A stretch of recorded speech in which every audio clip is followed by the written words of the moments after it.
that you still have their names on your tongue. You acknowledge them, you let them know that they still matter.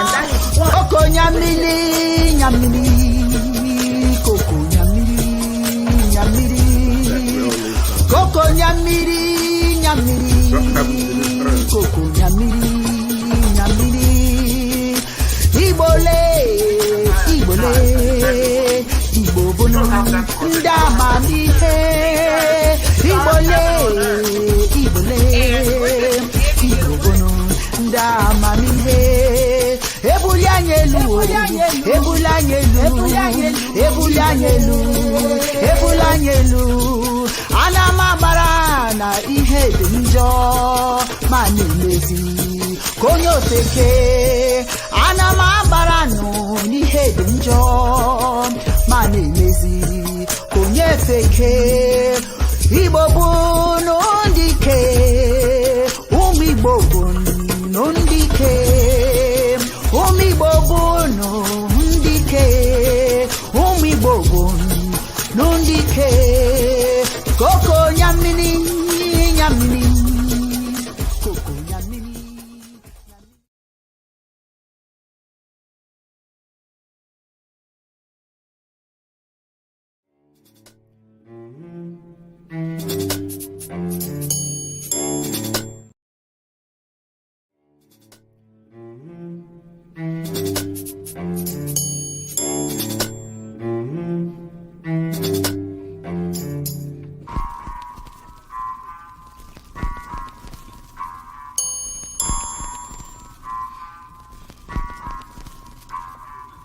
Anyị na-eto Chineke onye kere ụwa. Anyị na-eto Chineke eke kere ụwa. Anyị na-eto Chineke onye kere ụwa. Anyị na-eto Chineke eke kere ụwa. Maka ihe ọma niile o mere anyị. Anyị ekele Chineke. Anyị ekele onye kere ụwa maka ihe o mere anyị. Anyị na-eto Chineke, anyị ekele Katọnda, anyị ekele Olodumare maka ihe o mere anyị. Ọ nọ n'aka nri n'ihu anyị, n'azụ anyị, n'aka ekpe. Ọ nọ n'aka nri n'ihu anyị, n'azụ anyị, n'ihu anyị. Anyị ekele Chineke, anyị ekele Chineke, anyị ekele onye kere ụwa maka ihe o mere anyị. Anyị ekele Nyame, anyị ekele Ubangiji, anyị ekele Nkosi maka ihe o mere anyị. Anyị na-eto Chineke, ekele dịrị Katọnda, anyị ekele Olodumare maka ihe o mere anyị. Ọ nọ n'aka nri n'ihu anyị, n'azụ anyị, n'aka ekpe. Ọ nọ n'aka nri n'ihu anyị, n'azụ anyị, n'ihu anyị. Anyị ekele Chineke, anyị ekele onye kere ụwa, anyị ekele onye kere ụwa maka ihe o mere anyị. Anyị na-eto Nyame, anyị na-ekele Ubangiji, anyị ekele Nkosi maka ihe o mere anyị. Anyị na-eto Chineke, anyị na-eto Chineke, anyị ekele Olodumare maka ihe o mere anyị. Abasi Kenyon ndewo, anyị na-eto Tamuna, anyị ekele Muwari, ekele kwa Jinami. Anyị ekele Chineke, anyị na-eto Katọnda, anyị na-eto Olodumare maka ihe o mere anyị. Anyị ekele ya o, anyị ekele Chineke, anyị ekele onye kere ụwa. Day one, day one. Good morning, everyone, wherever you are. It is indeed my pleasure to welcome you to another segment of Chiist Live. For those of you who are joining us for the first time, thank you for being here. If you've never been here before, well, this will be quite an experience for you. We hope that you can engage in conversation, ask questions, and just be a part of the discussion today. I hope everyone is having a wonderful day. I know I am. It's not very sunny yet here, but it's getting there. There's an Igbo proverb, Igbo Nigerian proverb that says, that means come and bring with you to my space all the good tidings, good thoughts, and good deeds that you can muster. And the same will be served to you as you leave my space. So today we come to you with nothing but goodness in our hearts and goodwill to you. And we are hoping that when you leave here today, this is you're going to leave the same with us, so that will carry with us for the rest of the day. Before we go any further, I would like to welcome my co-host, the one and only Dibia Yudi Onyoha. Dibia Ndewo. You have to mute yourself. I had a noise in the background. Ka, Image, okay, Dibia? I'm good. I'm good. I feel sunny today, as you can see. I know. Very sunny today. It's going to be a good day. You look absolutely wonderful. It's going to be a good day. So I try to keep up, but I can't. So, it's going to be a good day. Seeing you is a blessing, so I'll take that. Yes. Bless your heart. I'm trying to keep up with you every time today you're younger. Next day, you can go both ways. I can't. No, I can't go both ways. I only go one way.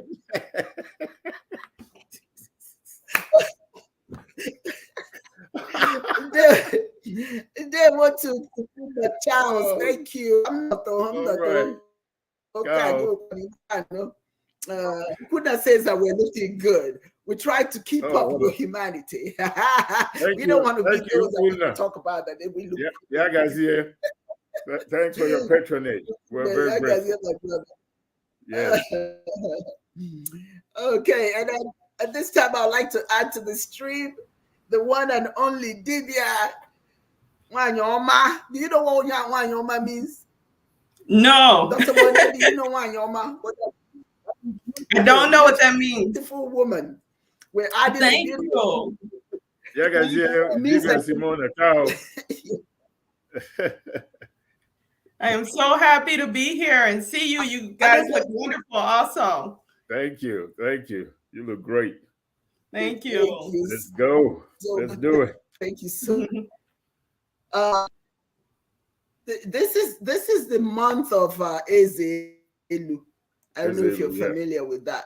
Ezelu. May first.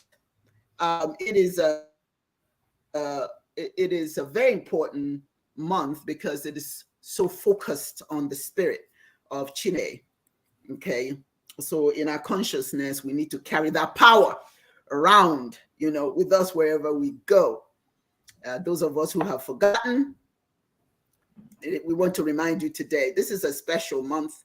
This is the month that we must use up every single aspect of our power to move us from the valley up to the mountaintop. I always like to use that phrase, moving from the valley up to the mountaintop. We have a very interesting show today. We get started, obviously, libations.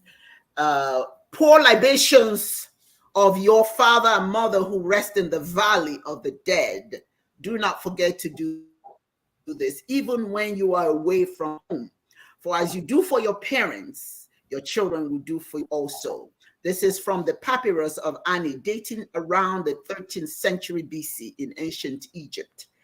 This is nothing new. Many of us on the continent, we do understand the importance of pouring libations, giving thanks for those who made it possible for us to be here. And at the same time, requesting certain things of the universe, of Chineke, to grant us. So I'm going to pour libations today, and I pour libations for positive wishes. First and foremost, let me give thanks to Chineke for this opportunity call today. I realize that I'm one of the lucky ones. There are so many who did not see this day, so I am grateful. So as we pour libation, the first thing we want to ask are some of the positive wishes that we have for ourselves and others. Ogologondo, which is long life. Somebody say, long life to me, to you, everyone around us, just for humanity in general. Organihu, prosperity, we we want everybody to be able to enjoy life. We ask for prosperity. Obioto, happiness. We ask for happiness for all of us. Even those those who are in mourning right now, we still ask for happiness for them, because once they go through the mourning process, there's something to look forward to, and that is happiness. We pour libations and ask for akonoba, wealth, for all of us.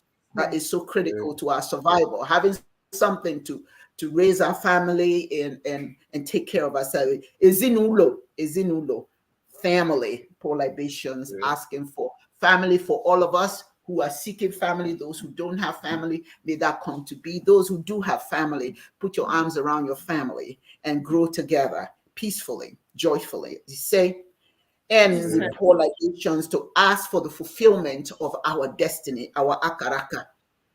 All of us have it, and nobody, if you look at your palm, your akaraka, the destiny is showing that it's not erased. Nobody can erase your destiny. It's all up to you to work towards your destiny. Your akaraka is part of your destiny. It's already in there. You just have to pull it out and believe that you can achieve anything you want to achieve based on the fact that your akaraka, your destiny, is already proclaimed for you. Just like your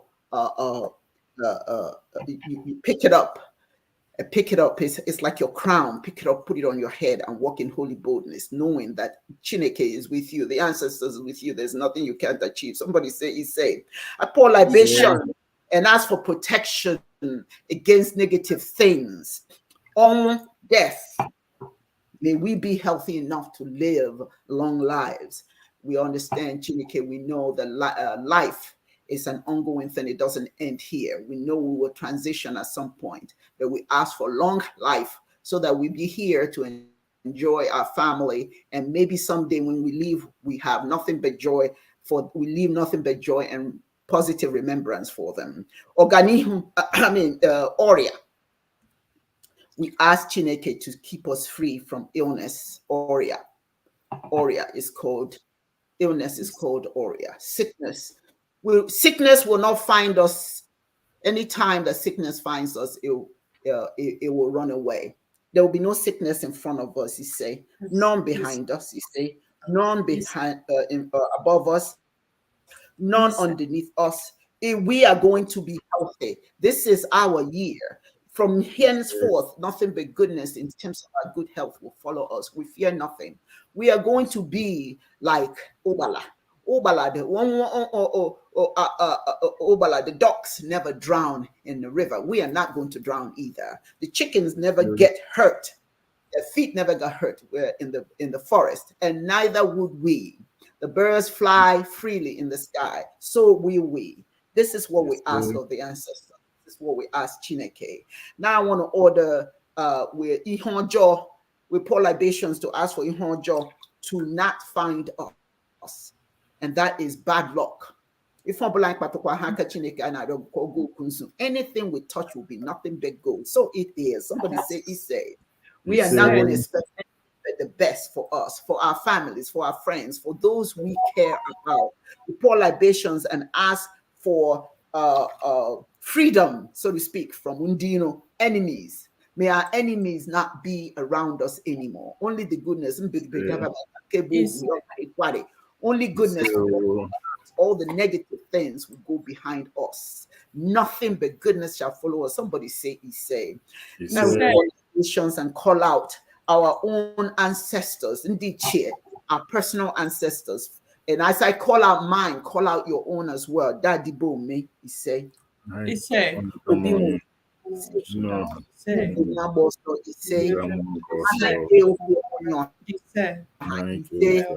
Noha, onyoha, ngozi onyoha. He say, all these ancestors, those we know and those we don't know, 10,000, 1 million of them, wherever they are. In the past, we didn't know, we didn't come here just like that. We are a part of a train of ancestors that have gone beyond before us, and we're just a reflection of who they are. So whoever they are, wherever they are, we remember you. We honor you today. Somebody say. And now I want to call ancestors who are still on their journey. And as I call mine out, you call yours out. Those are ancestors that did not make it to the ripe age of 80. So they are on their way. They are still on their journey, coming back to greater strength, coming back to greater good.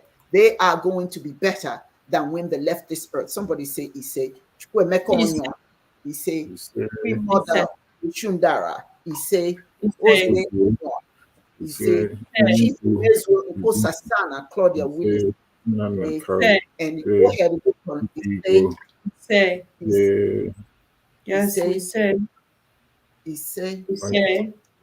and then we want to call out those ancestors who are not connected to us, have made for the collective good. Dr. Martin Luther King. Truth. Claude Bethune. He say, Mela. He say, Dr. Nnamdi Oba of Benin. Fumilayo Ransom Kuti. He say,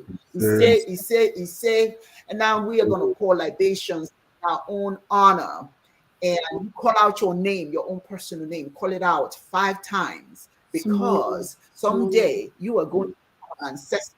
We pray nothing but a good life, so you will become 80, no less than that, so that people will call out your name as we pour libations. So you can call out, they'll call out your name and ask for your protection around them. Oh, he say, oh, he say, he say, call out your name, honor yourself, and so it is. He say, Yagaze, line papa hunko hade, line papa. As we have said it, so shall it be. Yagaze, or he say, I take a little bit of this water and I'm going to sprinkle it around. Remember, every time you come, we're going to pour libation. So make sure you have your water in your glass. You can pour right along with me. Either you pour with me or you speak. Okay. Either you pour with me or you just say along with me. That you take some of that water and you sprinkle it around, so that any negative energies around you and on yourself, they will leave you, because we have blessed this water. We have called out the names of the ancestors. We have called out Chineke. So here we are. We are good. We are good. You say, Yagazian. Oh, I don't know about you, but I feel good about that, don't you? Yes, I do. All day long. Yes, I do. So powerful. That calling out the ancestors. I mean, it just gives you. Before I go any further, let me bring our brother, the one and the only, Eze Dibias. Oh, yes,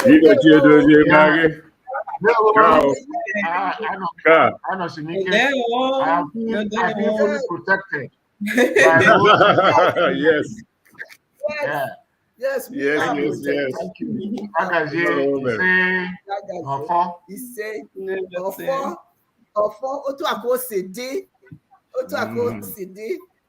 This is how it is.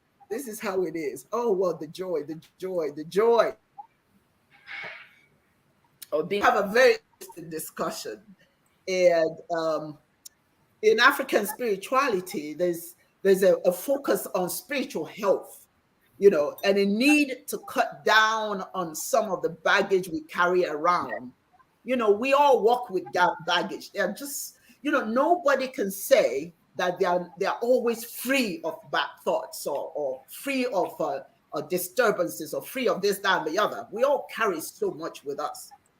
And these things that we carry around, these baggage that we carry around, they cause unhealthy and, might I say, overweight spirit. Spiritual weight gain.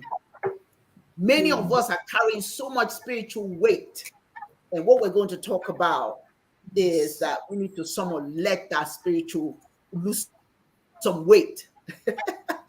Yeah. We have spiritual weight gain during personal, work-related, or collective trauma. When the spirit is unhealthy, then we kind of become unhealthy in our attitude.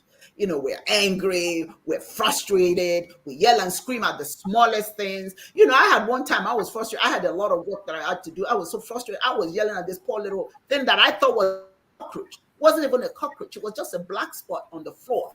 I just knew I'm taking all my anger off that poor little cockroach. So I threw my shoe and all that. That was so unnecessary, only to find out it wasn't even a cockroach. It was just my dog. Our dog is here, and so it was just a clump of her hair.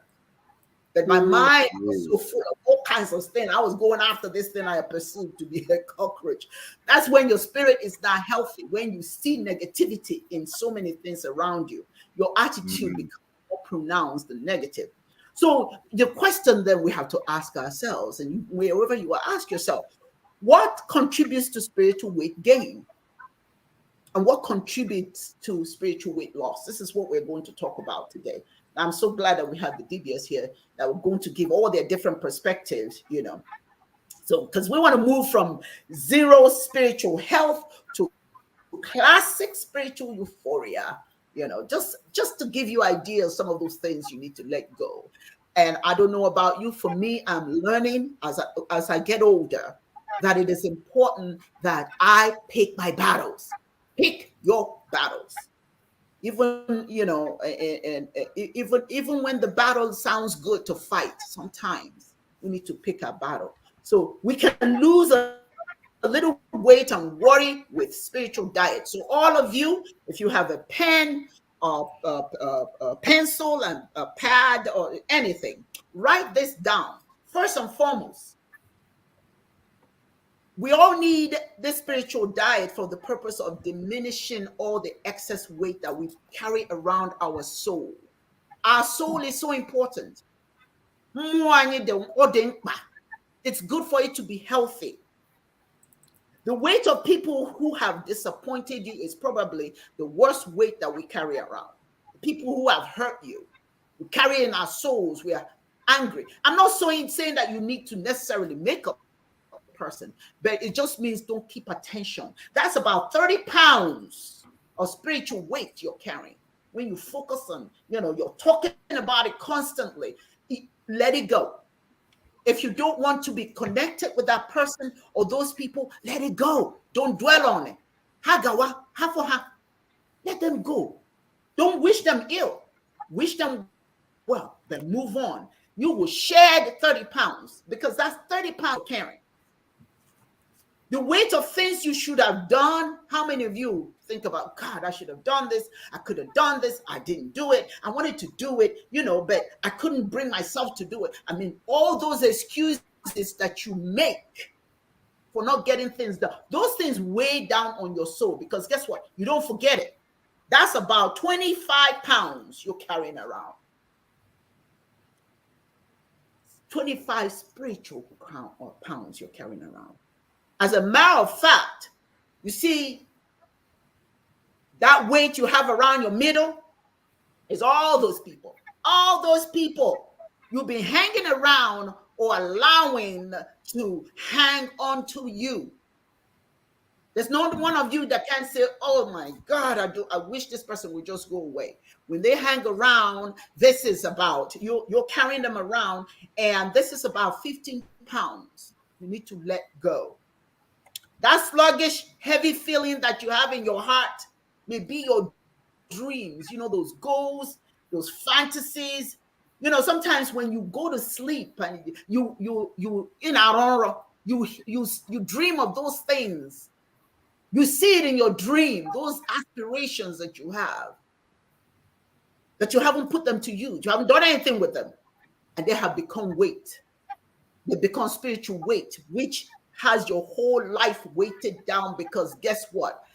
You want it, but you don't know what to do about them, and you haven't really tried to go after them. That's 30 pounds right there. So you, for the most part, most of us, in some cases, depending the extent of what you're dragging around with you, you're carrying about 100 pounds of spiritual weight. You think I'm kidding you? Be honest with yourself.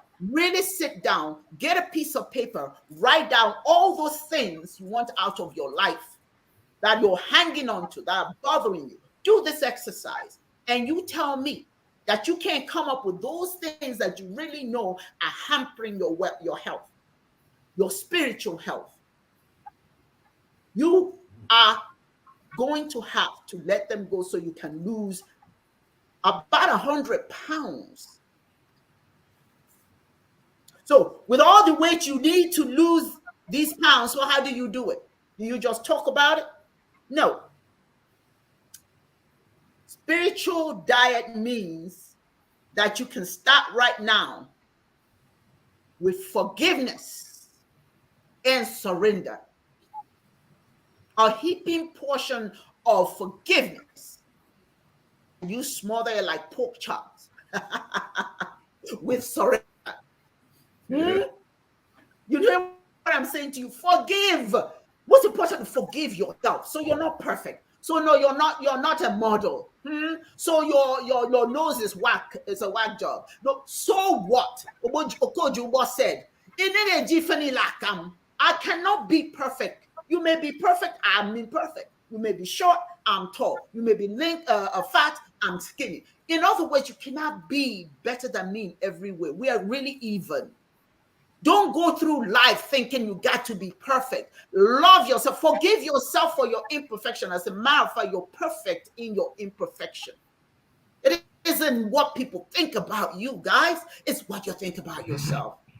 I've gotten to the point, I don't care what you think about me. It doesn't matter. Chineke loves me.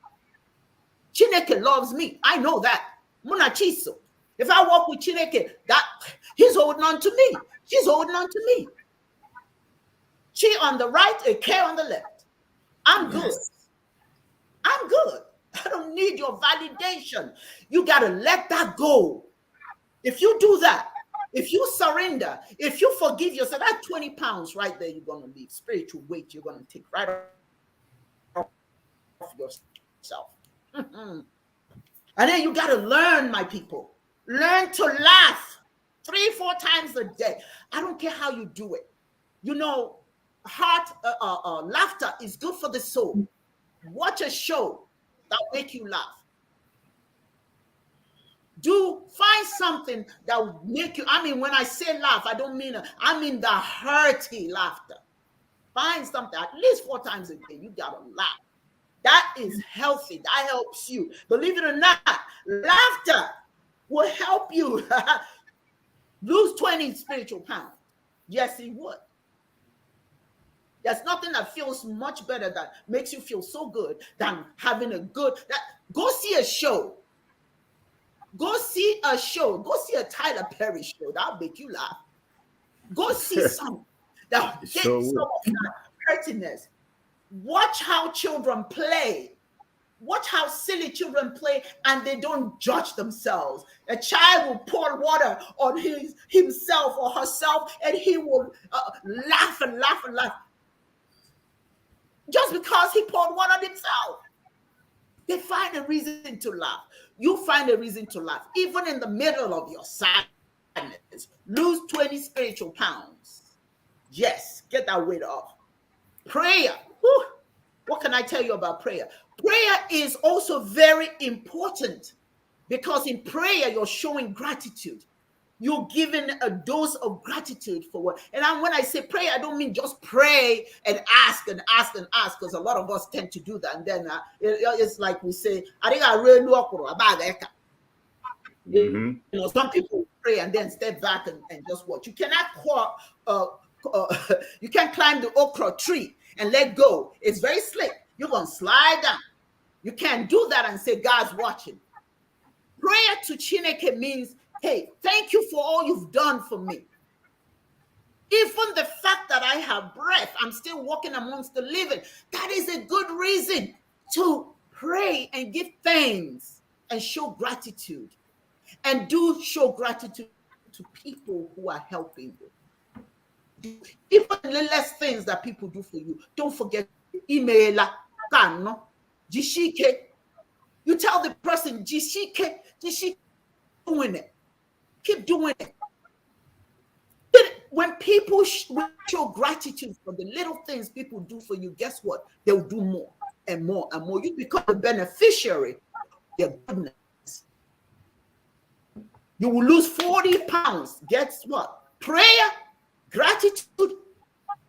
That's one way. If you're showing that you're going to lose 40 pounds. Between now and in this time, make it everything that you do, have faith in yourself. Anything you attempt, have faith that anything you wish, have faith in reality. Don't doubt yourself. Have the to say, yes, I can. I'm a gamer. I will do it. More than job, whether it's good or bad. If it's bad, I'm not going to do it. Have the courage to say, I know this is no good for me. I'm not going to do it. But also have the courage to say, hey, this is good for me. I'm going to do this. This is where I'm supposed to be. I'm going to do that. And then when you want to have a little dessert, a big swig of confidence. Confidence. You know, when you're confident, there's a way you walk. There's a spring in your feet. You don't listen to negativity. The world is full of negativity, and there's so many people just happy to tell you what you cannot do. So have confidence in your belief in what you're going to achieve for the next few months. Focus on your power. Monachiso, you're walking with Chineke. If you believe that, if you are confident, if you sprinkle faith in everything you do, and if you have the courage to go beyond, you will lose an additional 20 pounds. And collectively, if you follow these directions with all your heart, you are going to experience a miraculous weight loss of 100 pounds. Yes.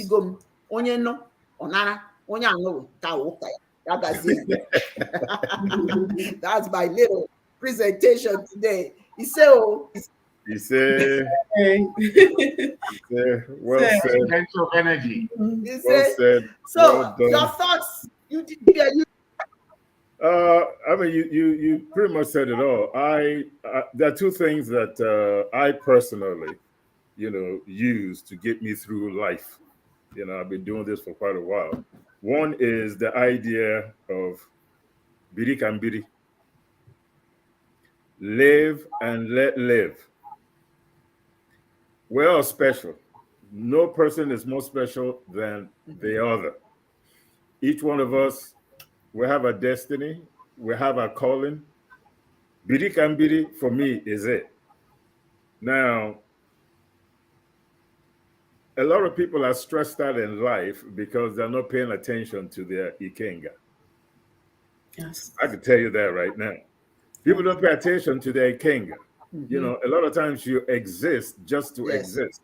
Some people live just to be able to work and pay their bills and all that. And you have a lot of people that go through life and don't really experience true happiness. But your happiness lies in your ikenga, your calling, your talent. You have to look inward sometimes. Yes. You really have to search your soul sometimes and ask yourself, am I happy as a person? Am I doing what it is that I am supposed to be doing? What am I here for? You have to really dig down and ask yourself those questions. That's the first step. Getting in touch with yourself. Looking yourself in the mirror. Talk to your spirit. Find out from within, what am I here for? What is my calling? That's the first step to happiness. And if you're able to tap into your ikenga, and you figure out exactly what your calling is, life becomes a lot sweeter. It is easier to handle stress because you understand where you are going. You're in love with where you're going. You see your calling. So most of the time, you will do everything that is necessary to get you there. And along the way, you form relationships. Now, let me tell you something about relationships. A relationship that goes bad is like getting drunk and having a hangover. You know, it's okay when you're drunk, right? You're enjoying this relationship, whether it's a personal, intimate relationship, you know, being married and all that, your girlfriend or whoever, your family. It's a beautiful thing. But then you find yourself at some point, somebody may have done something that gets you upset, or may have said something that makes you feel like, I cannot continue this relationship. Or those people decided that they don't want to be in a relationship with you. Now you got a hangover. So when you don't want to be in a relationship with somebody, it's very easy for you to break away. You carry no ill will, really, because you're the one that terminated the relationship. But when somebody terminates relationship with you, it's like getting drunk and then having a hangover. Hangovers ain't funny. They're not fun. But you could mitigate it. You drink a lot of water. You could get some sleep. You could lessen the noise. You could do all those things that makes your hangover go away. Same thing with your relationships. When somebody breaks up a relationship with you, first thing you have to ask yourself is, what was I benefiting from this relationship? Is this the kind of relationship that makes me dependent on them? Does it allow me not to be able to stand, on my own? Does it diminish my ability to be productive, to move forward? Does the relationship, did it have the capacity to strip me of my own self-value? You have to examine the relationship when you don't have it anymore. When somebody breaks a relationship up with you, examine that relationship. Maybe they're doing you a favor. Don't get drunk on it and then end up with a hangover. Always keep your eyes closed. Excuse me. Regardless of what the relationship is, keep your eyes open. Do the best you can. Be as good a person as you possibly can be. But understand that if that relationship breaks up, that doesn't mean that you stop existing. The pain will pass. You have to say that to yourself. Right. This too shall pass. That's one of the things that I always say to myself, regardless, whether it's loss of a job, whether I lost some money, loss of income, loss of anything. It stings. Even when my mom passed away, when my dad passed away, when my brother and my sister passed away, I always say to myself, it stings right now, but this too shall pass. Keep that in mind. Anything that doesn't kill you makes you stronger. Relationships, losing a job. I've seen people that lost a job, ended up doing business or going into business and becoming more successful. And going into business was their ikenga. Their ability to do business leads them to the hallmarks of their akaraka. But initially, when they lost that job, it was like, oh, the world is over. But it's not. Every disappointment is a blessing in disguise. It's an opportunity for self-examination. And that's what a lot of people don't do. Examine themselves. It's not always somebody else's fault. Sometimes it's your fault too. Take the time to look yourself in the mirror, regardless of what it is that you're doing in your life. Relationships, the work that you have, whatever it is, always look in the mirror and ask yourself, am I being the best person that I can possibly be? You know, everybody wants to go to heaven, but nobody wants to die. We want great relationship. We want a successful career, blah, blah, blah. But everything requires work. Yes. You have to put in some work, and you have to always be ready for the disappointment so that it doesn't sweep you away, so that it doesn't make you feel like, life is not worth living. No, disappointments are part of life. Nothing is given. Even the rich man and woman, they got problems too. Nobody exists in life without an issue, one issue or another. Self-examination, loving people, biri kambiri. Diversity is divine. Everybody is not going to see the world the way you do. Civilization, according to Ahaike Okonyoha, it's not all about economic know-how and technological, economic opulence and technological know-how. But when a person is willing to fight to the death for the right of his fellow human to exist, that is civilized behavior. No one is perfect. No one has all the answers. Life is about going up, coming down, leveling up, going up, coming down. It is what it is. But you are much happier if you understand that everybody else has a right to exist. They have a right to their opinions just like you do. You don't have all the answers. Examine yourself. Make sure that you are doing what you're doing what is in your calling, that you're listening to your ikenga. Yes. I did. For a long time, I was doing everything. Listen, I'm in technology. When it comes to technology, yeah, I'm pretty good at it. But in the end, this is my calling. What I'm doing right now, that's what makes me the happiest. Being able to influence people for a greater good. The love of my people, the love of Africa. Doing what I can in my power for the time that I have on this earth to make a difference. Positive difference. That's my calling. And I'm very happy doing it. And I can tell you right now, regardless of what issues I have in my life, I consider myself a pretty happy person because I'm working with my ikenga. Yes.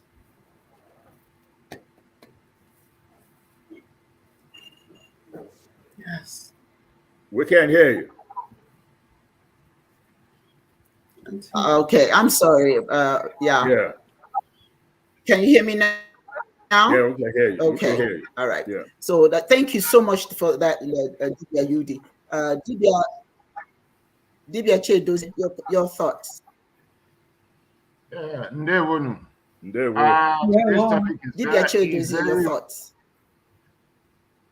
Yeah, I can hear you. Today's topic is very, very rich. Okay. I would like to approach it from the free perspective that I understand that Chukwu Pikabia Machineke manifested the universe. Ihunanya Ifie Anundo.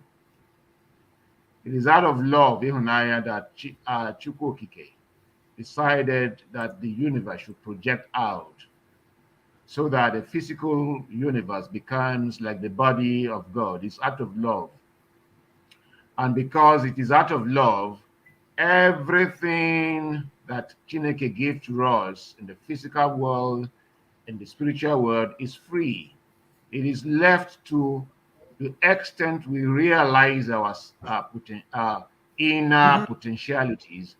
And like Ichie Ude said, we realize our Ikenga, our Akaraka, then the sky can never be our limit.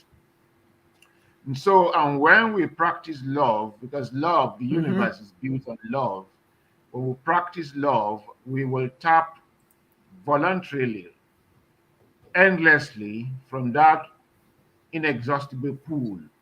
And with love, we get clarity of thought. And clarity of thought brings about great vision.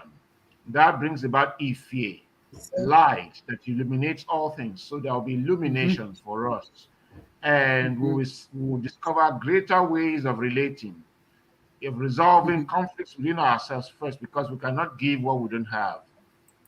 It is when we are able to master our what we can call in social sciences our SWOT analysis, our strengths, our opportunities, our weaknesses, and threats. And we can deal with all of these, not wishing them away, not practicing ostrich hiding, but they are able to harmonize ourselves and practice justice, balance within ourselves.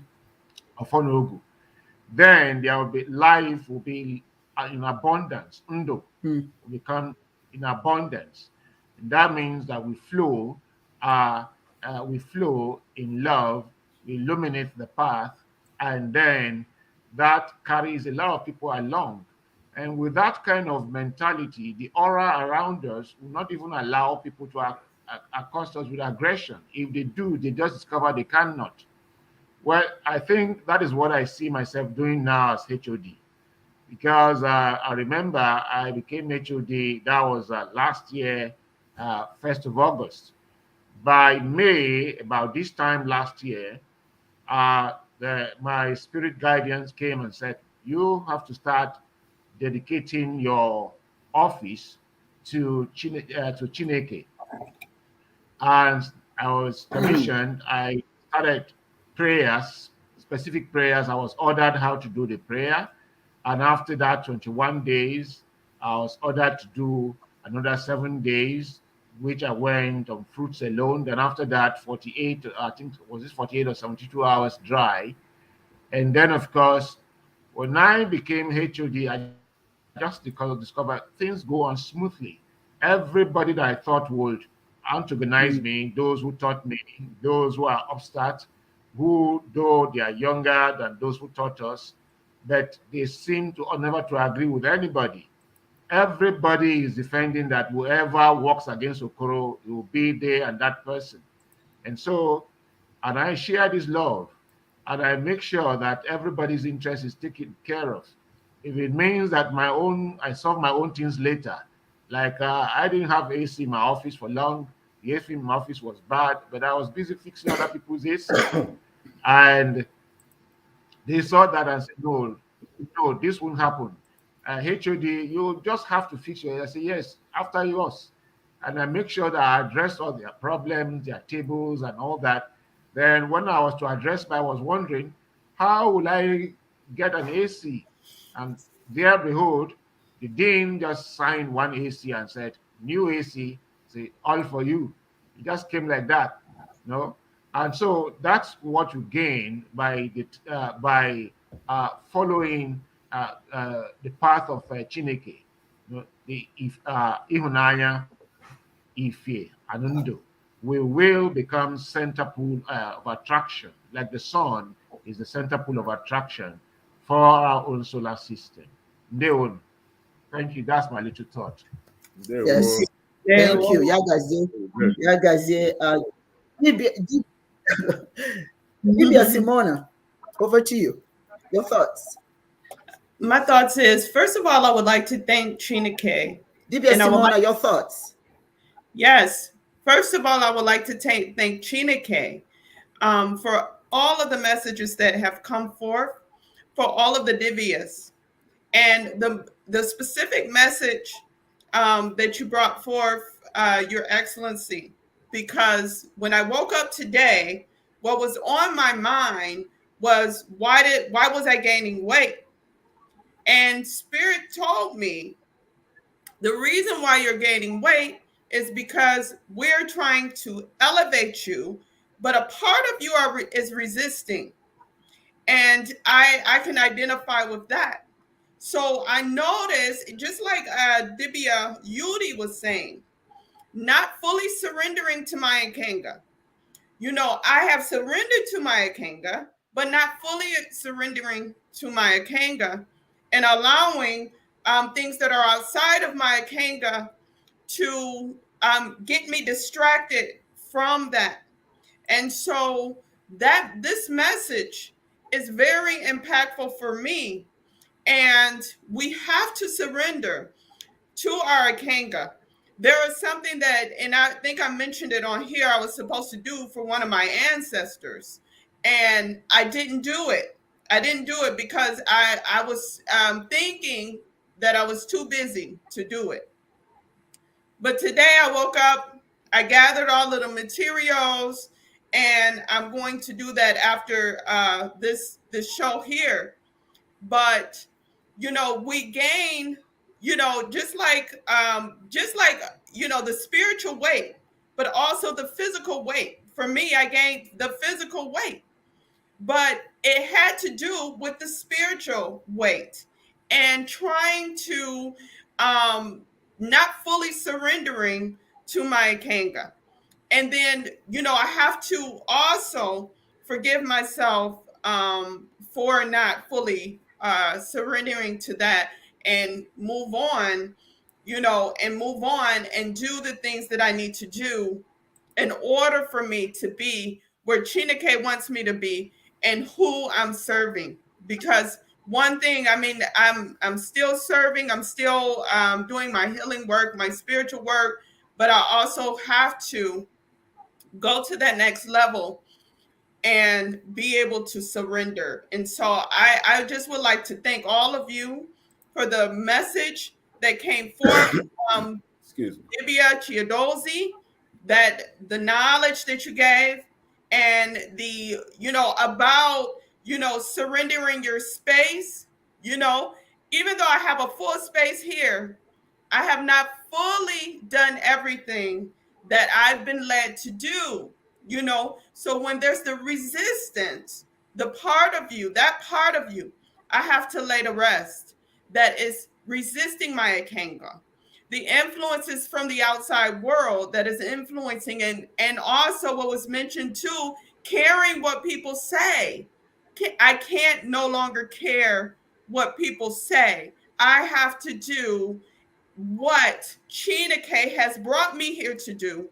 And if people don't understand, I cannot worry about that. I have to fully surrender my Ikanga. Agreed. True. We can't hear you. We can't hear Auntie. It's muted. Okay. Thank you. My internet here is quite unstable, so I apologize. And I realize it's my internet, because even though it's connected, I'm connected to the net. It's I'm not using Wi-Fi, but I'm still struggling with it. But anyway, so if I pause now and then, do forgive me. It's not my fault. It's the area I'm in. But that you all said it very well. And it's not a terminal. It's not something that people talk about much. A spiritual diet. We're always talking about this diet. Lose so many pounds, and that somehow that makes us healthy. No. That's part of the journey. You still have to be okay in your soul. You have to be okay in your mind. All of that helps to make you a healthy. Our problem, very honestly, is that our health is by poison. What is the poison I'm talking about? It's poisonous when you're not out to this space, right? By applying things that will work for you based on who you are as a person. You understand what I'm saying? Mm-hmm. We are trying, we're cooking duck when the menu calls for chicken. But because there's some similarity, we think we're eating what we're supposed to eat. No, that's not what the menu called for. What is the menu? What is it? Even what we're putting in our bodies is poisonous to us. So it's not just poison to your body, it's also poison to your spirit. Because believe me or not, if you're not healthy, you don't think right. If you're not spiritual healthy, you don't think right, you don't act right. And those around you suffer because you're not right. They had a young man. Now hear what I'm saying to you. A young man was killed, 30 years old, was killed on a train. Yesterday. Was it yesterday? Do you remember? Yesterday or 2 days ago. Mm-hmm. He was begging for food. Oh yeah, yeah, He yeah, was yeah. raising his voice. He's a black guy. He was raising He was his voice choked and out. asking the people on the train to help him get some food. And guess what? Those who are spiritually ill, they thought he was the problem. They were the problem. They didn't see human being needed food. Angry. That was just sad. And spiritually,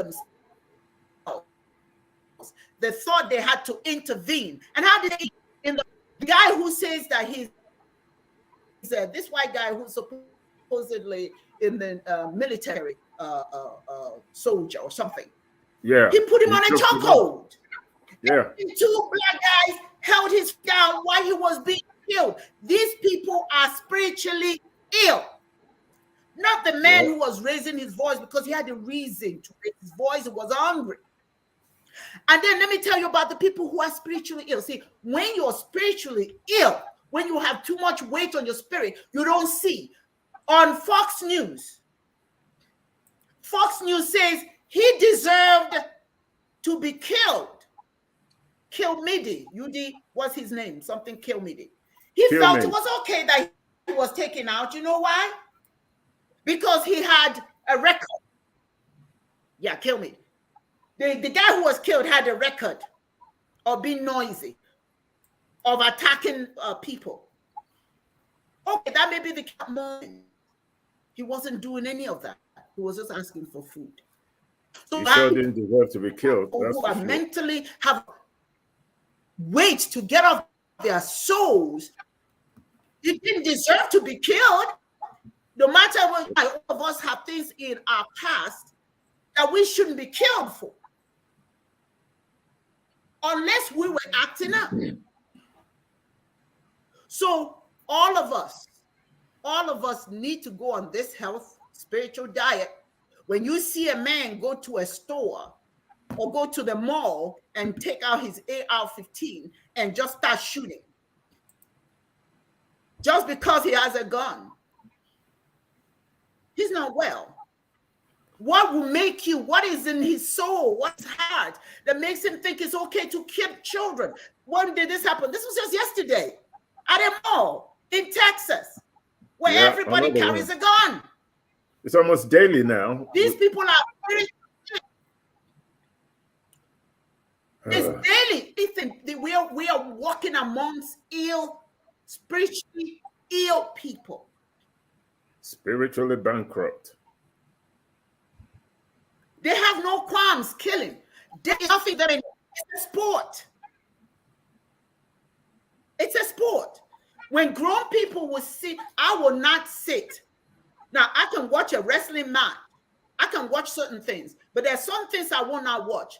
Anything that will draw blood and hurt somebody to the point that the teeth fall out, the eyes bulge out, and people are sitting and watching it, and they're clapping. You're sick.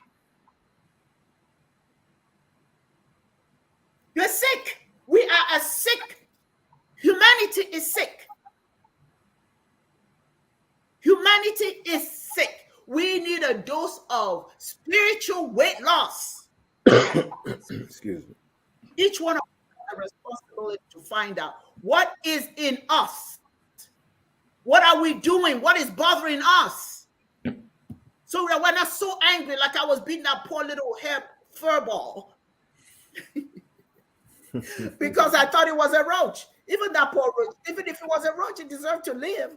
Maybe not in my house, but nonetheless, the point I'm trying to make is we get so worked up about silly things, and we act out. At least that's what I acted out against, as opposed to picking up a gun and shooting. Your thoughts? I don't know.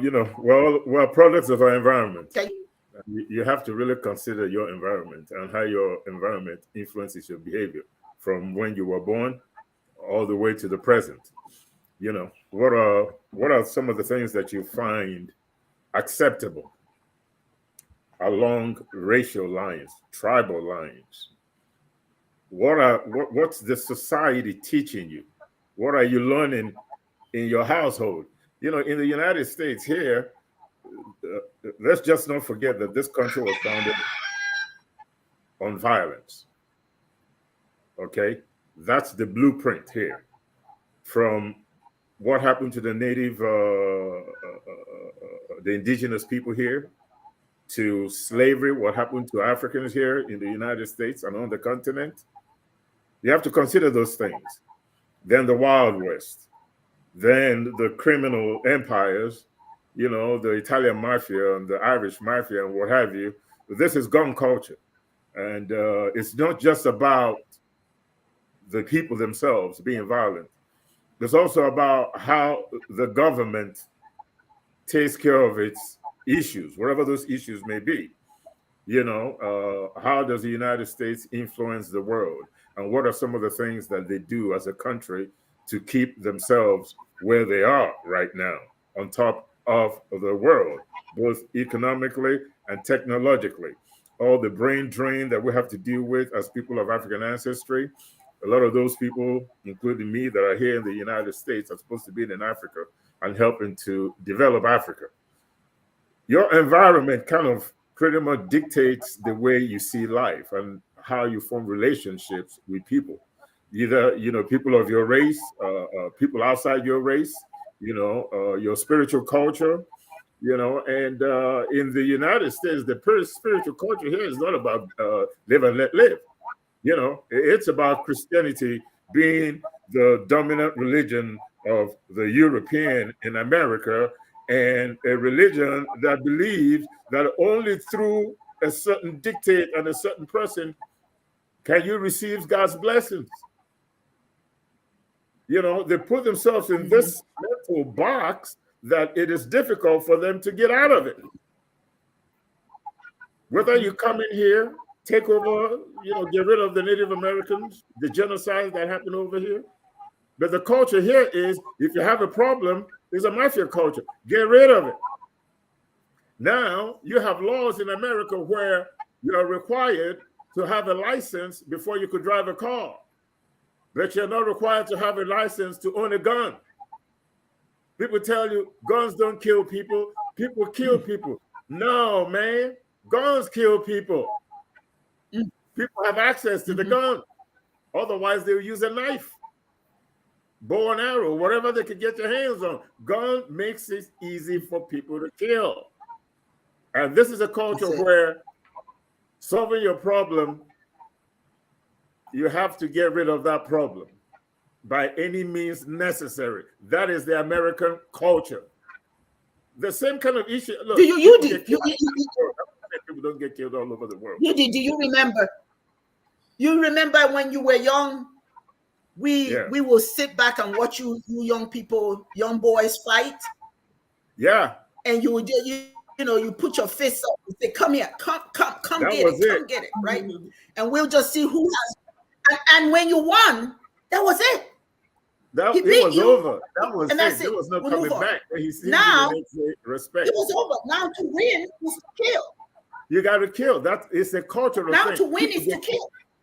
Yeah, people get killed all over the world. They get killed in Nigeria. Yeah, I'm not saying that every other country is immune to violence. That's not what I'm saying. But I do know, I think it's in, is it Ukraine or one of these countries up there? They just had a mass shooting where 8 students were killed. A 13-year-old kid goes into a school last week and kills 8 students with his dad's gun. But guess what? That's the first mass shooting in that country in 30 years. In the United States, it's almost a daily affair.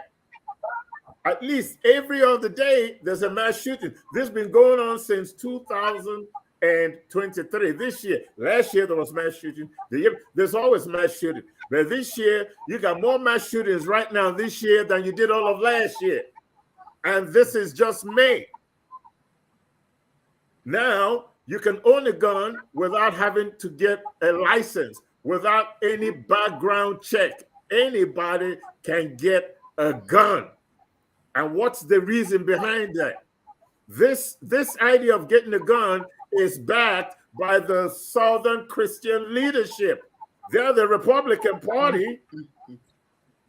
They are the ones that tells you that the value life, that a woman doesn't have a right to have an abortion if she's raped by her father, her brother, or her uncle. No matter how young the child is, the child could be 9 years old. If that baby gets pregnant, the baby must have that child. These are the same people that are giving guns to mental cases. Yes. So we are just in an environment that has always been violent. There has never been this idea that life is precious here in the United States. Not even for white people. White people killing each other. They tell you about black on black crime, but you know, black folks in the black neighborhood, the crimes are committed in your neighborhood. White people commit crimes in their neighborhood. There's white on white crime. There's Chinese on Chinese crime. There's Indian on Indian crime. There's crime everywhere. But you are in a culture that was built with violence, with a religion that is violent. They killed their own savior. They murdered. Rome killed Jesus, who is supposed to be the Son of God. Yes, and to say it some again, people, please. God. If you can kill God, why do you think it's going to be difficult for you to kill a human being? You kill God. That's the point right there. That's what I'm saying. This is a culture God. that is built on violence, spiritual violence and physical violence, and justified physical violence with their spirituality. Christianity justified slavery. If you can kill your own God, what makes you think it would be difficult for you to kill your fellow human being? And until you're in a culture that adopts the African spiritual imperative of live and let live, understanding that love is the highest religion. And unless you're in that kind of society, it's going to continue. That's my 2 cents on that topic. Oh my goodness. You are so right. Let me pick up on what, and then I'll go to the Dr. Monet, and then to Dibia Chedozie. One thing I picked up right there, and people need to be aware of that. If you're paying attention, you kill God. Yep. If you see God as your source of inspiration and your protection, that you kill him. Okay? Man killed him. Who are you? Exactly. Who is your fellow man? Excuse me. What is their value? We in African society, and this is important because when we talk about African spirituality, we're talking about values. Our spirituality represents our value system. When you hear Mado Buchibeya, I say it all the time. We are God to each other. That means you're sacred as we perceive Chineke to be. If you're sacred, that during the times that Africans went to war, let us remember the kind of wars they had. For the most part, at the end of the day, they may take the individuals that are conquered home with them. Some of the girls will be married, or the men will become warriors of that community. The idea was not to take and then enslave to the extent of what we know with the slavery here. To brand people as animals. You cannot possibly love a human being. You cannot possibly love life willing to be strong to a tree, and you're whipping them. And you got a Bible in your hand. You can't fight. When your source of inspiration is in your hand, that tells you you are supposed to do unto others as you have others do unto you. But what are you doing? What taught you? Where did you go wrong that you you deviated from thou shalt not kill? Do unto others as you will have others do unto you. But you got a human being, a breathing human being of a different tone, and you're whipping the crap out of them until they happens like animals. Even animals don't deserve that.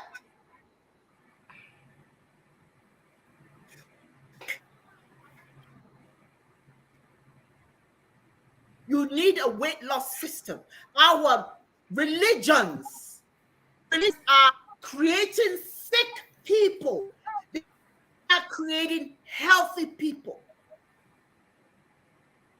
Truth be told, the source of illness is in the church.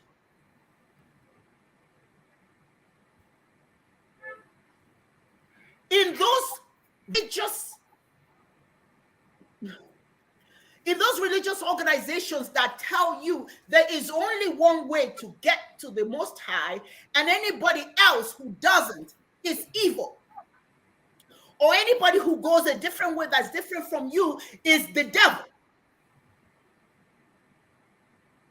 And yet, I am the way I am because of the way I was raised, the way I was taught. And you probably believe in or whatever it is you believe because of the way you were raised. The religious organizations need to reconvene and real, true soul for their adherents, because it's their adherents going out there, aim of whatever nonsense you're teaching them, naming, destroying property, living illegal, living a life of nothing but crime, and yet they are quick. They're quick to go to church. Not every religion is no. That's not my point. There are people who believe in the Bible and they live very noble lives. But it's the majority. Sorry. It's not the majority. Dibias Chiist told you how he was ridiculed because he believed in Chineke, because he wasn't talking Jesus. I was ridiculed as a child in high school. I was pulled out to be mocked because I believed in the ways of my ancestors. I was mocked so badly. I was ill with malaria, and the quick nun had me with a pair of scissors, mowing the lawn with a pair of scissors, and I had malaria. He was trying to get the devil out of me. If Chineke could not handle it, you think you can?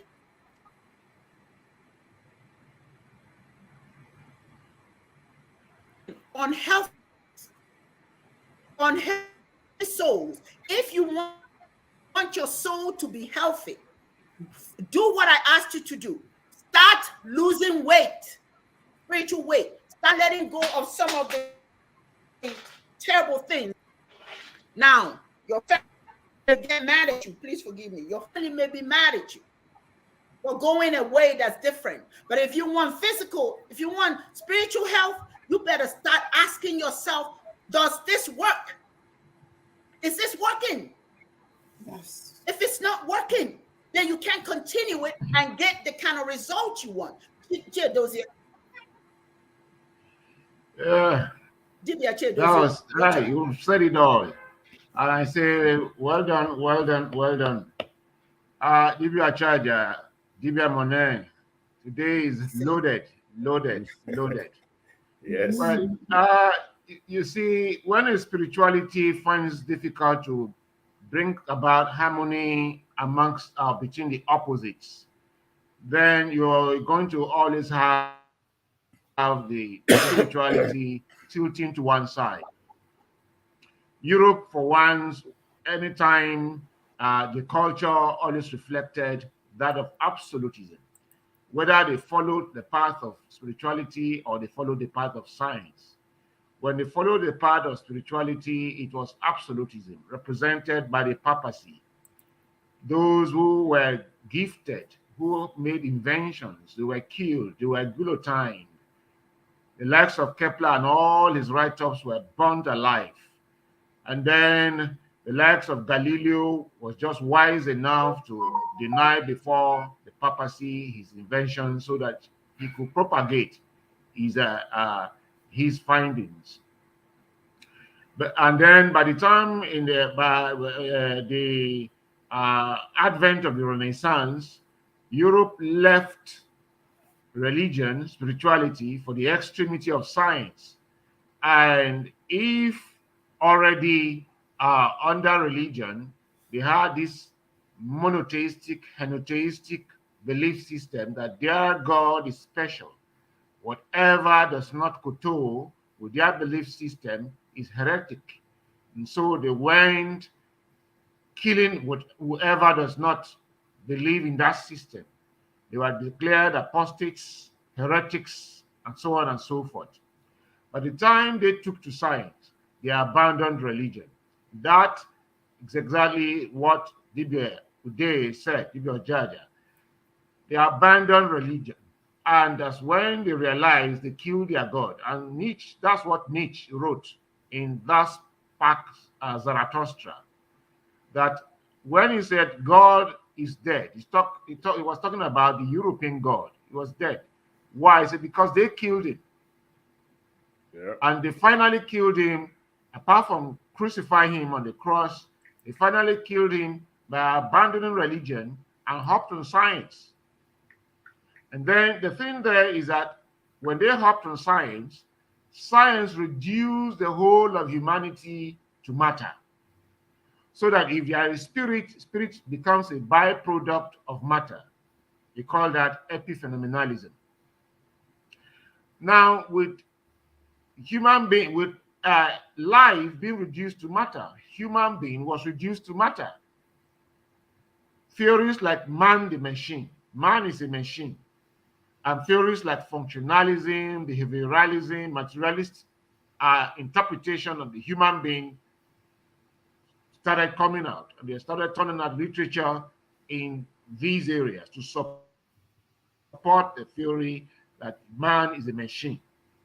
So if man is a machine, then he can be dispensed of. That's what has culminated to the era of transhumanism. And if we allow transhumanism to birth, then what Ivan Toffler wrote long ago will happen when it talks about future shock, transvaluation of values. It means that whatever is left that is human about us, whatever, no matter how little it is, whatever is human about us, when we allow transhumanism, then we are no longer going to have human nature. The self will disappear. That which came from Chineke, it will disappear. And then the human created self, a machine man, will be created. And when a machine man is created, God disappears. Conscience disappears. Yes. When that happens, we are in for trouble. Because from transhumanism, we will not transcend to transhumanism. When the man created man will not create their own kind of creatures, and by that will be pure machines. Yeah. So this kind of culture that reduces life to pure matter and sees matter as inert. For us as Africans, matter is not inert. Matter is a product of Chineke. Yeah. And Chineke is a force. It's not a being sitting in heaven, it's a force. And this force is in everything. And everything is in it. And it permeates everything. So nothing for us is dead. And that supports our science. That is why a cobra tooth can be sent on errand in sorcery. By invoking the spirit of the cobra, a cobra tooth that is as old as 20 years, 200 years, can still do the work that the live cobra does. Yes. Because for us, nothing is inert. So the earth is sacred. And life is sacred. And whatever you do, there's repercussion. But when we get to a point, when we say that we are the Alpha and Omega, like Jean-Paul Sartre says, for man to be free, God must cease to exist. Nietzsche said God is dead because Europeans killed God. Therefore, Sartre, God does not exist. In fact, Jean-Paul Sartre wrote that one certain morning, Mr. God wrote Sartre a letter. And in that letter, he said, I, God, I do not exist. Signed, God. That is to say, for man to be free, God must cease to be. Now, the issue is that when we remove God from the human life, what we have done is to remove conscience. Just like when we remove natural law from law and make law positivistic, what we have done is to remove conscience. When we reduce law to the letter and remove the spirit of law, and we interpret law by the letter, then law becomes absolutist and draconian, tyrannical. And so that is the stage we are for now. And that is why we need to hold our ground as Chiist and keep saying what we are saying. We are the ones with the culture to rescue the world from destruction, from doom. Yes. We are the one. Because our spirituality is a combination of matter and spirit. That we are here today alive and speaking, we are combinations of matter and spirit. Okara madu, okara mmụọ. Yes. Well said. Absolutely wonderful. Well said. Yes.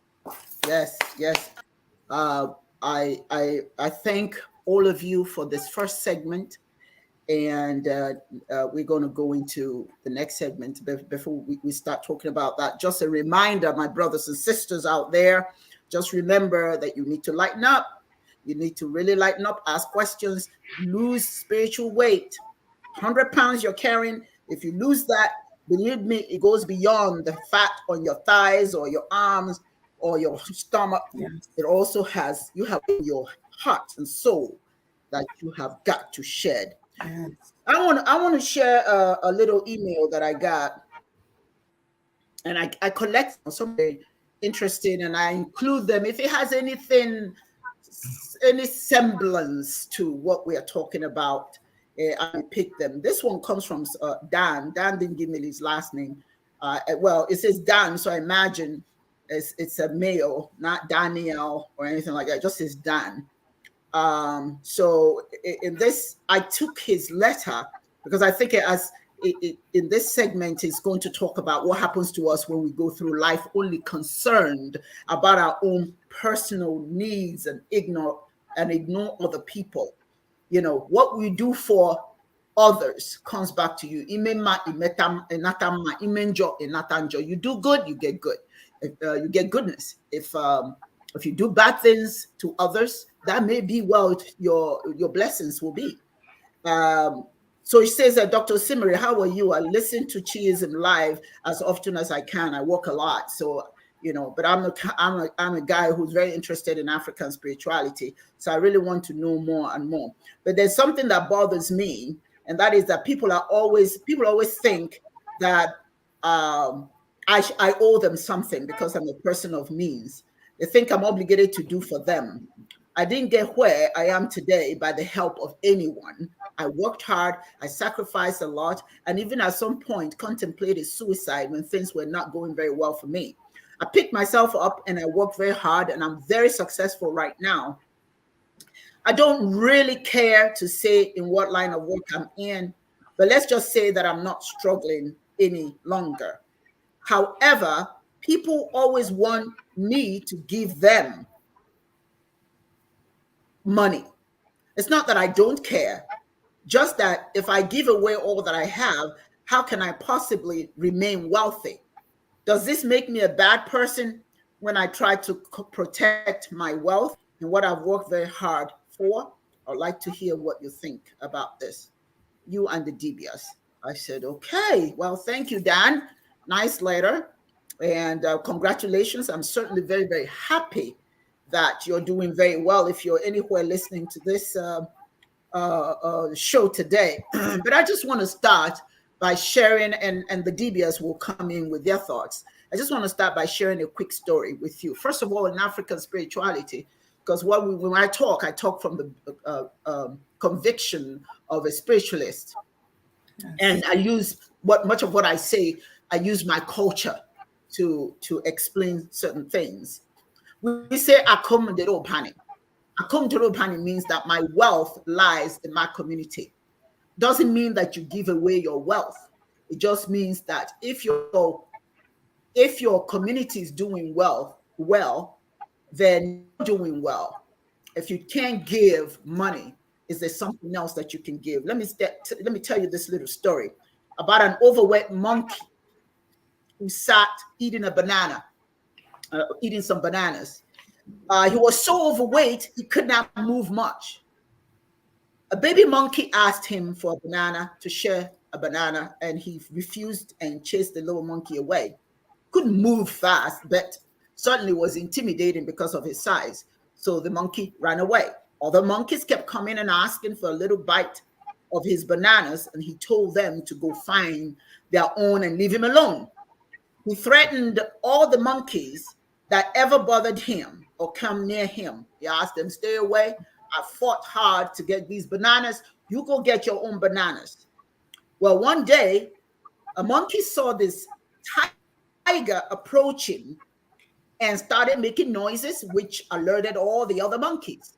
All of them sprinted away up to the trees, making noise. In other words, trying to encourage the fat monkey that some danger was around, that he should climb up the trees. The fat monkey struggled to climb. Now, remembering that he had threatened to harm any of them who came near him, the other monkeys could not do anything but watch as he struggled to climb the tree.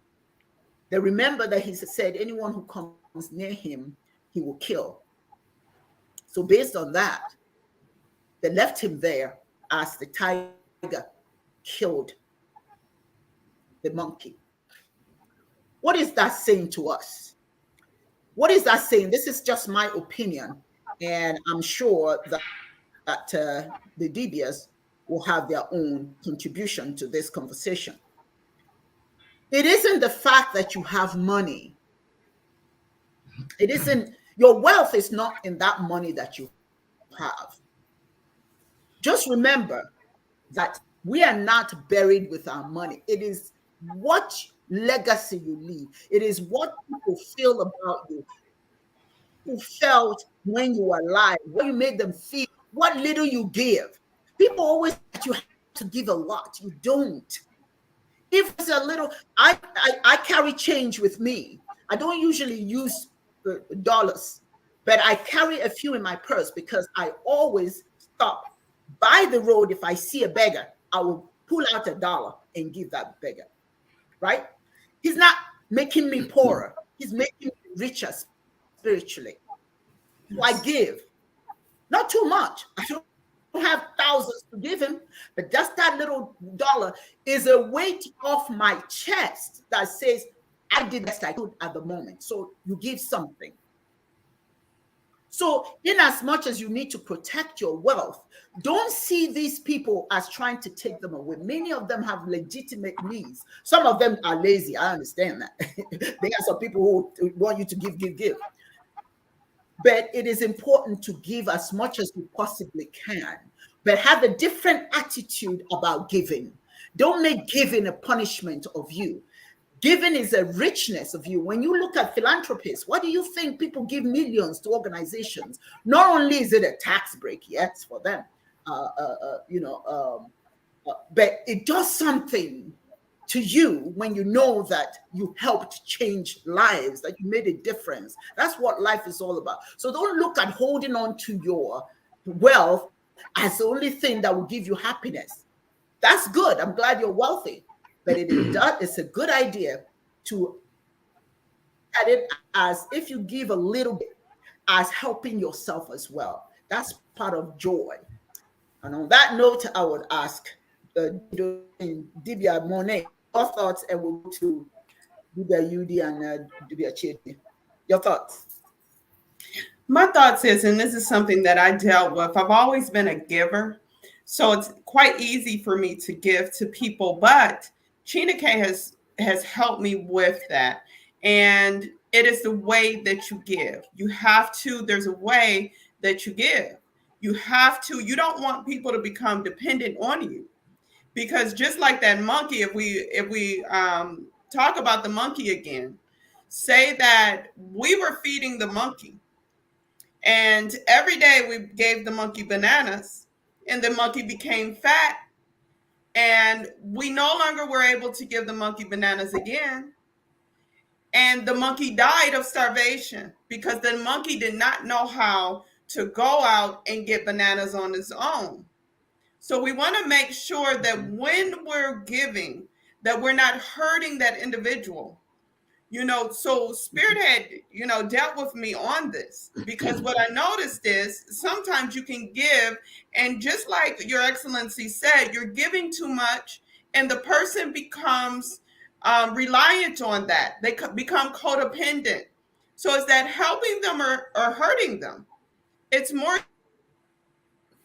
so hurting. Make sure that we're giving in a way that is going to empower them. If they say, well, I need money for transportation to go to an interview, or I need something that is going to, that will bring them more than they already have, enhance their life, allow them to be able to give to themselves, then that's a good way of giving. But if they become reliant on you, when they become codependent on you, and you take that away, you have done a very big injustice for that, you know, with that person. They have never learned how to, and some people say how to fish. You know, you have brought fish to them all of this time, and they've never learned how to go out and get fish on their own. That is worse. That's a worse thing. And it comes to my remembrance. Spirit is bringing it to my remembrance when I was watching a documentary about Haiti, and they were saying that the Haitians, they were interviewing the Haitians, and they were saying how the USAID, all of these organizations has come and brought them all of these goods, all of these clothes, everything. And, you know, if you're thinking about it, you're saying, oh, that's a good thing. But in actuality, it hurt their economy. It's kept them from really developing a strong, you know, economics of their own and coming back, because, you know, the merchant that's selling the clothes, selling the shoes, you know, no one is buying them because all of that is being given to the population. So how are you going to build an economy? What should have happened is, okay, we're going to help you to establish your own. We're going to help you to build the things that we give you will help you to build your society back, not take from those people who need to make a living, merchants and things like that, that are, you know, people were buying that, you know, their businesses, they're suffering because everything is given to everyone. So there's no real value in what they're selling. So we have to take that in mind when we're giving. We have to be wise. That's a good word for it. We have to be wise in the way that we give to people. And one thing that we have to have in mind is, am I hurting this person more by giving to them where they're more codependent, or am I really helping this person to advance, supporting them in their advancement? So we want to support a person in their advancement to get more, but we do not want to hurt a person by making them more codependent again. True. Absolutely. Mm-hmm. Love Okay. that. That's a very good. That's a very good. Yeah. I can't really add too much to what Dibia Monet said. I mean, she just pretty much just covered it all, you know. And then, of course, the story about, you know, the anecdote that Dibia just, you know, talked about. To me, this is what giving boils down to. First of all, let's define it. Giving really is showing love. Yes. That's all it is. When you're giving, keep that in mind. It's showing love. The second thing you have to ask yourself is, there's a saying that goes like this: teach a man how to fish, right? You feed him for a lifetime. Yes. Yeah, you give them fish, then you're just feeding them for that particular moment in time. So when you're giving, you got to ask yourself that. What am I doing here? Am I just, like you said, am I just feeding bananas to the monkey without the monkey getting out there and getting it done themselves so that they could actually go and get the banana, climb the tree? Is that what I'm doing here? Like Dibia, yesterday, I took my, 2 days ago, I took my son to work. So on the way back, I had to get some gas. So I stopped at the gas station because one thing I don't do is carry cash. I just never do. Except, like Dibia, I like to leave a little change in the car just in case I see somebody begging. I give them the money. I do it all the time. It's just the way it is. I stopped by the gas station and I seen this guy. He looked like he's from, I don't know, Iran, Iraq, Arabic background or something. And his wife and their kid. And he's at the gas station asking for help. But people just, even the wife and the baby walked, going from, to one pump to another, asking people for money. I didn't have any cash. So he came to me. He couldn't really speak good English. I told him I don't have any cash. If I did, I'll give it to you, but I don't. So I got in my car. Then I got back out of the car. I walked in there, put my card in, and paid for his gas. I didn't have any cash. But this is a man that is at the gas station with his wife and kid. He's not asking me for money to eat. He's asking me for money for gas. I'm like, okay, this guy is not like the monkey.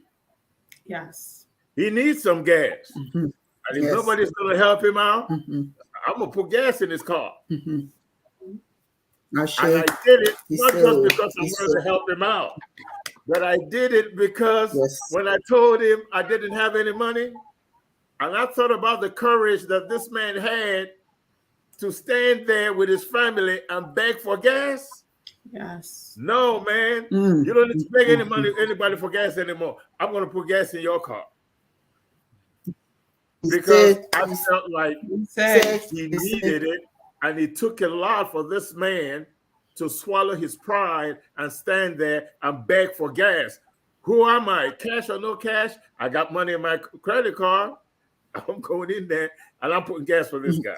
Yes. So when people ask you for something, understand, number one, giving is an expression of love. Yes. Number two, have you been giving bananas to the monkey? Have you been giving bananas to the monkey? And if that's what you've been doing, then remember, teach a man how to fish, feed him for a lifetime. Give him fish, you're just taking care of them at that particular point in time. And when the help stops coming, they fold. Yes. And die. Yes. Yes. That's how I feel about it. Yes. Yes. And the other part of the other, just a minute, Dibia, just a minute. The other side of the coin is you don't know when you may need someone. Yes, true. You don't know when you know. And based on your action or others, help may come to you. You said something about gas. That happened to me at my wallet at home. I had enough gas to go halfway to my daughter's school when my daughter was graduating. So I had enough gas to go halfway. So then when I went to get gas, I realized, where's my wallet? I didn't have my wallet. Do you know what it took for me to ask? First of all, mentally, I'm thinking, I'm too big for this. Oh, I'm just too big.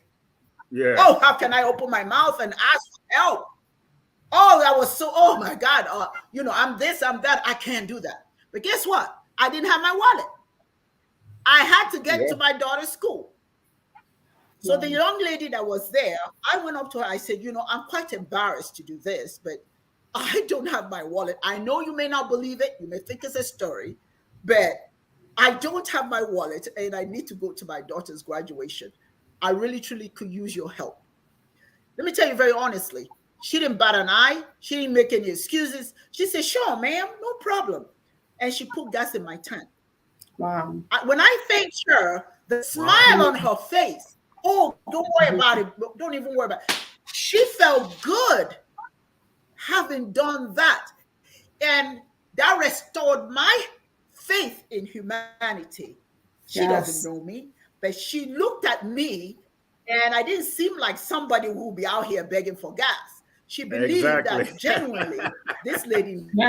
You look important. So she gave it with I can, you know what I'm saying? She gave it. But I can say to you, this is universe connecting the dots. That's the universe connecting the dots. Because I'm the kind of person I will give. And so the universe knew at that moment I needed that help. And like we say, you never know who you're going to meet. And the person who was at the pump at that moment was a woman who felt it was a good thing to give. So you are all right. You're very right. You don't give and give and give and then cause the person not to want to, do for themselves. But also, there's one more thing, please. In our culture, we have a tendency when a child reaches age 10, they have to go through rites of passage. They have to be of an uke. Okay, they have to be at age 10, you're part of an uke. What is the purpose of an uke? Age group. It's to teach you the mores, the laws, the values of your community, so that you will be a constructive citizen when you grow up. And they teach them about collective living, collective work, collective love. Do what you do, not just for self, but for community. And it's also that transfers into when we have age grade system of government. So these age grades, people lead the country or lead the community according to age grade. Each one has been taught what it means to be of value to society. So, and that is part of what they learn, how to help other people. Why that is so important. Now, we don't have that right now. When my daughter was a part of this organization, I don't want to name, they had their cotillion, the age sort of thing, 16. But what did they do there? May I tell you, they had to dress fancy. I spent so much money finding a perfect dress for her. So for that day, what did we do? We just watched all these little girls and they're dressed in their fancy outfits and they come and they courtesy and they go and they get a little, I don't think she learned anything that day. I think she got big-headed actually, But that's not how we do our age grades. We actually how to honor each other, how to be constructive citizens of community. Dibia Chedozie, your turn. Yeah, while the discussion was going on, Akachi texting something. She said, "No one gets anywhere alone." Yeah, that's to say, hands must hold hands up, but it all depends on how we go about it. Yes. Just to make us laugh a bit. Human beings are not monkeys, but some of us are the level of monkeys in the sense that no matter what you do, we'll be monkeys. Because there's this friend of mine usually say when they used to grow up, their mom, when there's certain things they would do, their mom would say, "Iwewe," a monkey. And that's to say monkeys don't learn. And the story goes this way. There was heavy rain, this kind of rain that falls for between 3 to 5 hours or 7 hours and drenching continuously. And so the head monkey, all of them were on the tree And the head monkey said to the wife, the real monkey, I said, "Hey, madam, you see, we will start to behaving like human beings." Yeah, the wife said, so I said, "Look at human beings. They are untouched by this rain. They have housed themselves. They are busy roasting corn and licking pears, eating corn and licking pear. But look at us on the tree, being drenched by rain." So look, after this particular experience, we will start behaving like human beings. As soon as the rains were over, the monkeys jumped from one tree to the other, shook their bodies vehemently, and the waters disappeared. The red monkey called the lead monkey and said, "Ne, I particularly and you if we start behaving like human beings, who would we resemble?" So monkeys always be monkeys. And so some people are like at that level. No matter what you do, they will be monkeys. They cannot be, even when you teach them to be innovative, they will not be. So, and then that is why our forefathers know that, and they created a system of taking care of people at that level. And so there are two ways of help. The first thing is that we have to understand that the universe is built on economy, and the economy is based on the law of reincarnation. That's recycling, recycling of the materials, both the energy, resource base, and material. They are recycled. And so the quantity of water that is evaporated per year equals to the quantity that falls back as rain. So that way, equilibrium is maintained. And so if we have to maintain our health, our wealth, we have to build what some boys here call mobilibo. They are musicians, what they call connect. He say, "Magin where connect, if you don't have connection, your wealth will be useless." So you have to create connect. You look like a Dibia charger.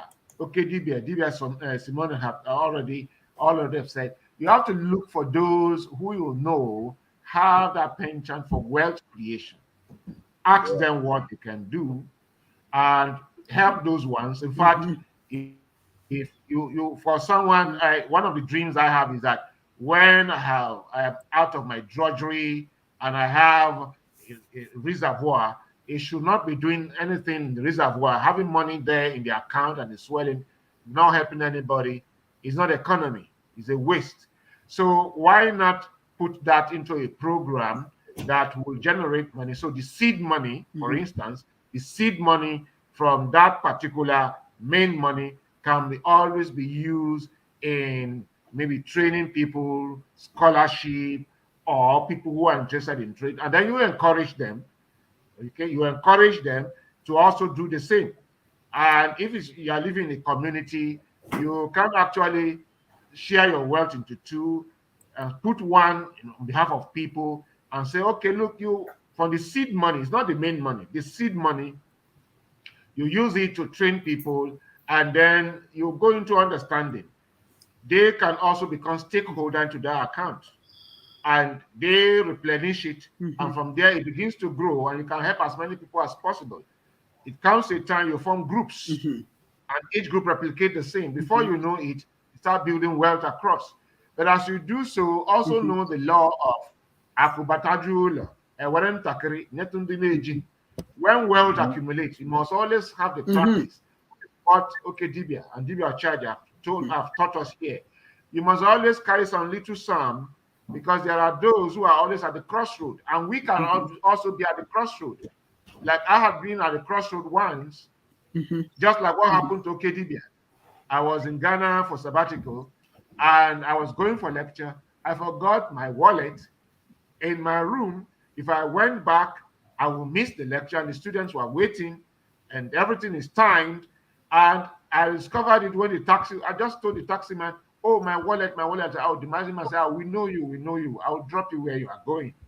So we also can be at the crossroads. So we must always realize that there are people who can be at the crossroad momentarily or out of chance, and it is meant to show us that what we are doing is not whatever we sow, we'll reap. Then there are those who are perpetually at the crossroad. Those who are always the monkey. They are always at the crossroad. That is why our forefathers brought these ways of sacrifice, whereby they tell you to go and load bananas, load some things, put them at the crossroad. Either the crossroad of 4 or 3, where there's 3 footpaths meet. What they are telling you is that people that are monkeying at the crossroad, they are always at the crossroad. And so when you put it there, they are the ones to eat it. Then your sacrifice is taken. So, and today, we may not, the people at the crossroad are people who are stranded, people who cannot fend for themselves no matter what you do. Our forefathers also had the practice of making sure when it is harvest season, they don't harvest everything from the farm.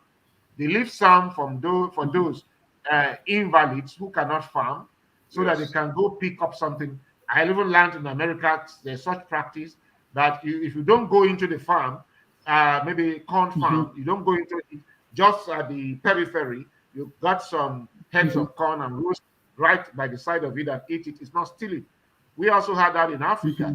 And now, so that if I'm a wayfarer, I'm hungry, I enter into a farmstead, I get just what will fill my tummy, and I roast it and eat it there.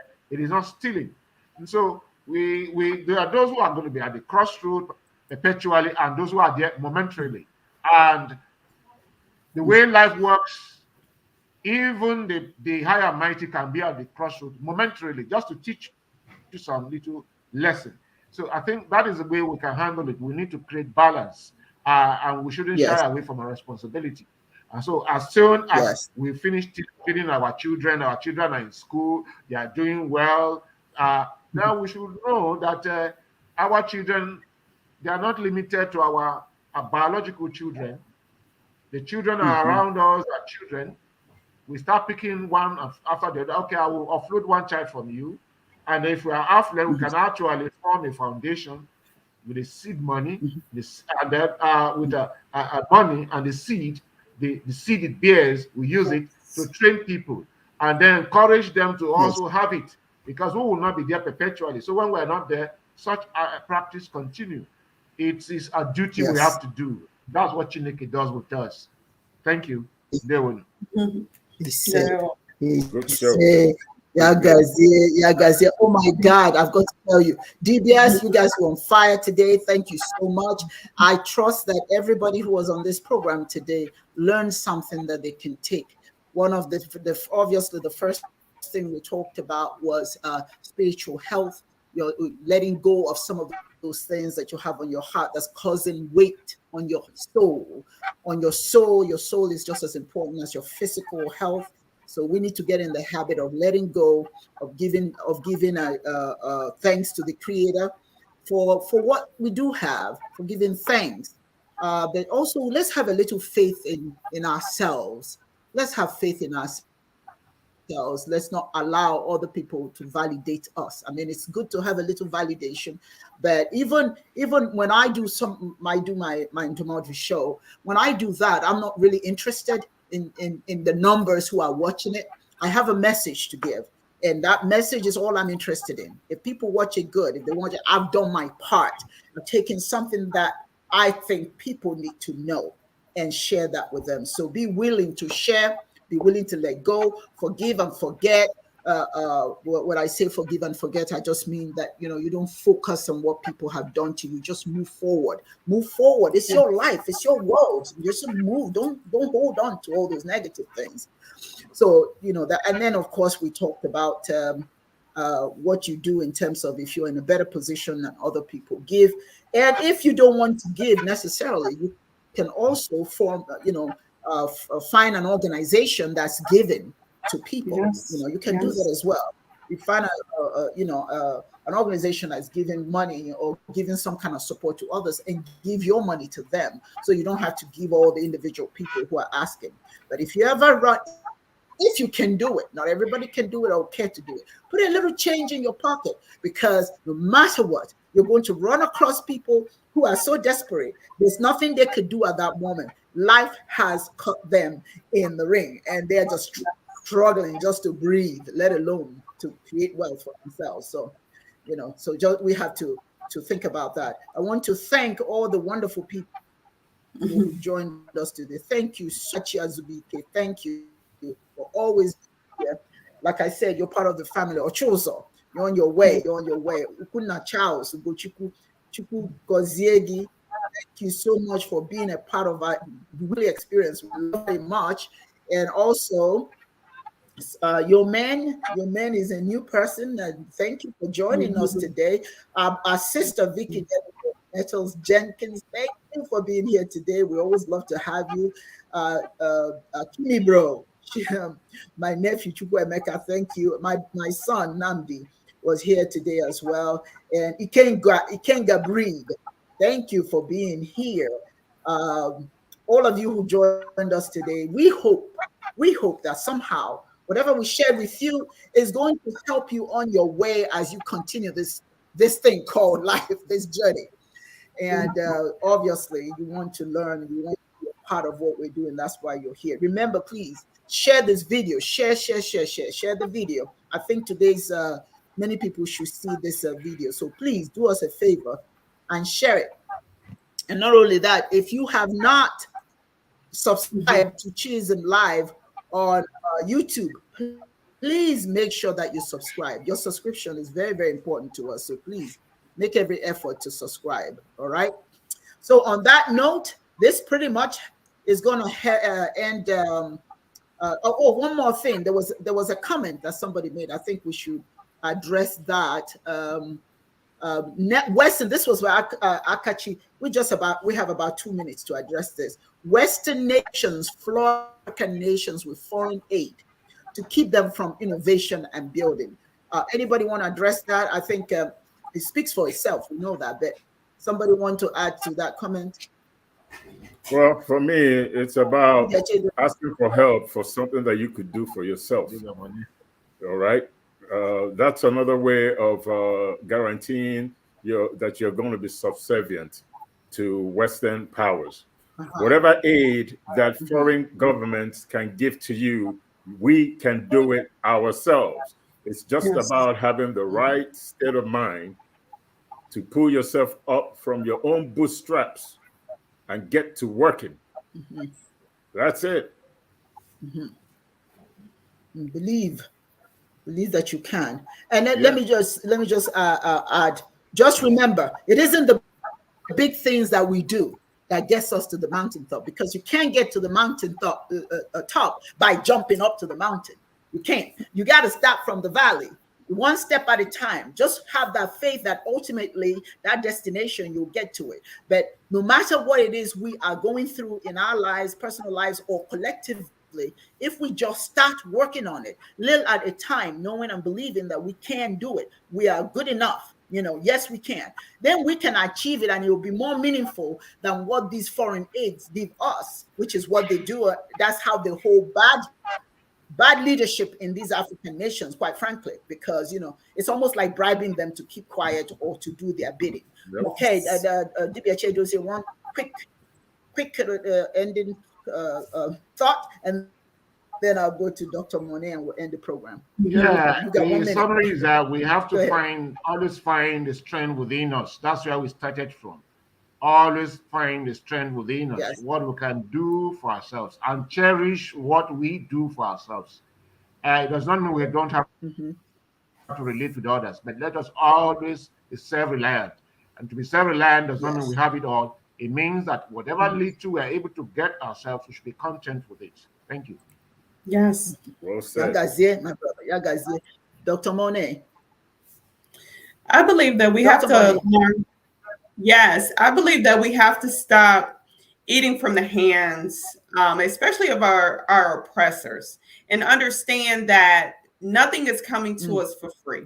There is a cost for everything that's coming to us, but we must make an informed decision as nations of Africans to say, enough is enough. We're not taking any more aid. We will support ourselves. Whatever we received, taking that and building from, we will build our own. And that's what we have to do. It's even happening here in America. And when we don't own anything here. We're constantly eating from the hand of someone else. So we have to start learning how to take our hands and build.